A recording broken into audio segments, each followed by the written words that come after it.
didn't have to care about it because we're just selling. Today, the competition has become much tougher. It's a smaller market, smaller pie. How do we get? How do we, put in every squeeze of effort to get that little bit more of the pie? That would be the kind of proposal or direction that you need to, and the edge that you have, the information that you have on this, from this discussion is agents. Agents bring money short term. How do you catch the agent? How do you get a very good point? How do you get the agents? Because it's one more box. The agent sells one more box for me, means that I get one more box of the pie. Out of that small market already. How do we get the agent to do that? That would be something practical and good to put in your paper.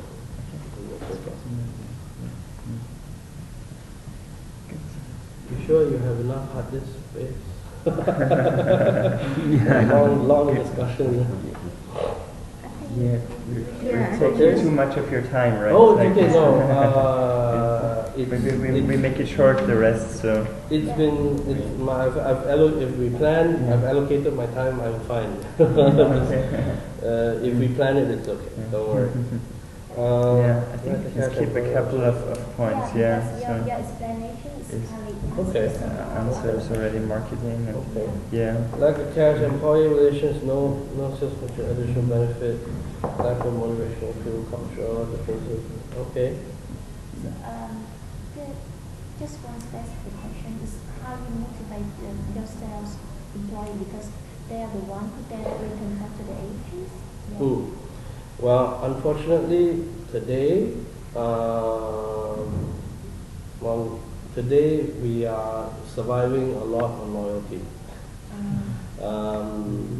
which, I think we are doing quite well. Which then you have to go look at the history.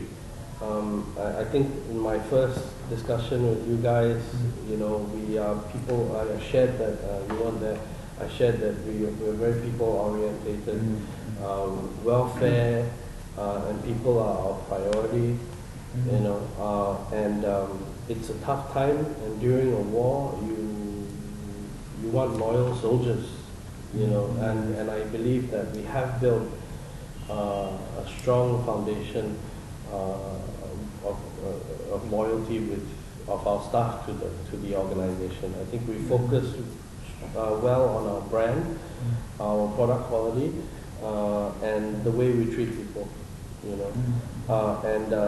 Yes, cash flow is tight, but and business is bad, but people still stay with us. And to whatever they can, whatever limit they can push themselves to. I think John is a good testament.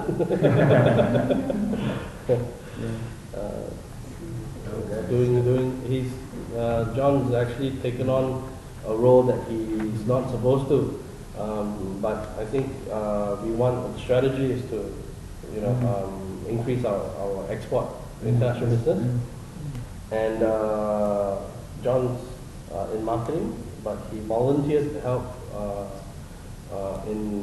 to try and make cold calls to other countries. Which countries is he going for? America, South America, South Africa. Yeah. May I ask a question about marketing channels for the international company? Sure. How can you address that?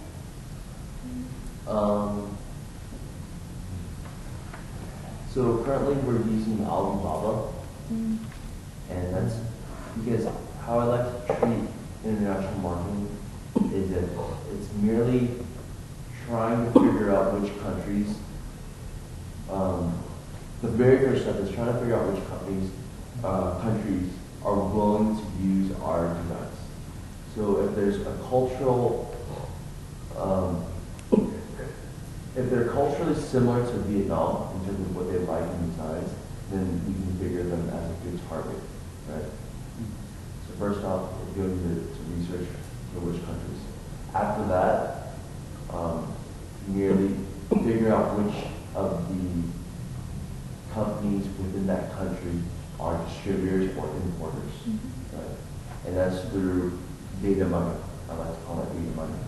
So a lot of that work I shoot off to my intern, ask him to find which distributors, manufacturers, or importers of tile are within that country. And then from there, lots of late nights calling people, and it just takes a lot of time. Another marketing channel is Alibaba, and those are more reactive leads.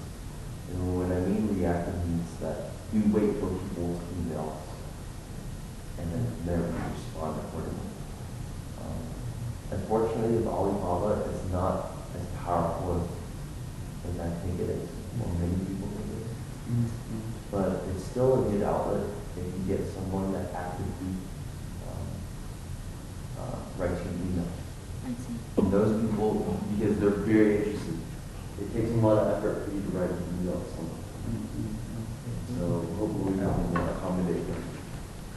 I'm not sure about your industry in particular, but I'm in the plastic industry, and we also try hard to push ourselves on Alibaba and invest actually a lot of money in that. It's not cheap to get a good ranking on there. But what we experience, we get many inquiries through that, but like actually all of them, they're extremely price conscious, you know? So they don't mind about all you said before, about your brand, about your quality, about all that. They want to have the best, the cheapest price, you know? And then it's very hard to compete with the Chinese, I think. Yes.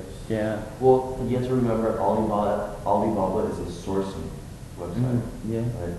So, like my advice to you, if you're going to use Alibaba for your own project, is that you want to position yourself for them to come out to Vietnam. Or you want to position yourself that you send out the same one. Don't talk about price. Talk about price at the very last step. You want them to make sure that they see your product or that they come to Vietnam. Either one. And the best way to get that done is to request for them a phone number.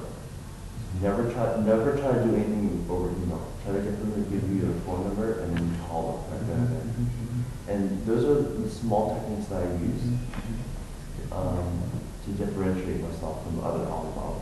Because Alibaba, I like to think about it as it's a lazy person's place. It's where a sourcing manager goes, where he doesn't want to do any work, he doesn't want to do any calls, and he writes emails to people.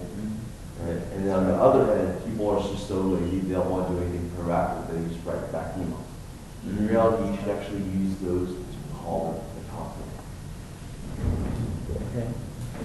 Unfortunately for Alibaba, what's happening is a lot of China, across industries, China products are starting to become more expensive. Inflation is high,